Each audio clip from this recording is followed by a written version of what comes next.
Смотрите, пламя отклоняется, а ветер не дует. Как так? Всем привет, вы на канале GTAY. Сегодня мы посмотрим такое явление, как ионный ветер. Немного теории.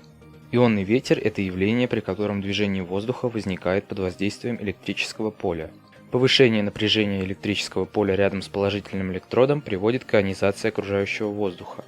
Образовавшиеся ионы начинают перемещаться к отрицательно заряженному электроду, увлекая за собой частицы воздуха. Если говорить простым языком, то все происходит так. Электричество выходит из этого проводка и идет в этот, но с собой захватывает окружающий его воздух. Проведем эксперимент и посмотрим на ионный ветер своими глазами.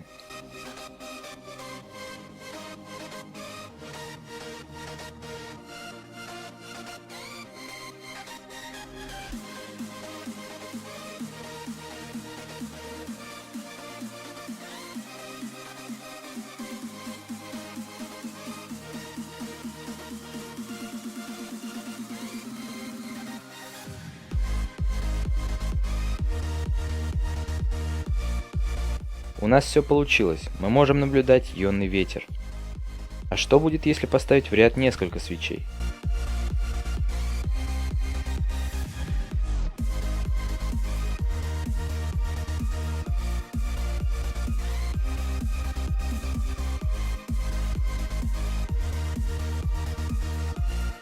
Так как расстояние между свечами большое, ветер не очень хорошо заметен, но можно сделать так.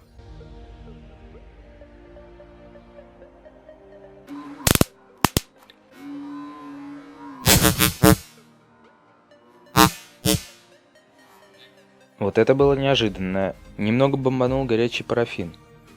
К сожалению, мы загадили всю съемочную площадку.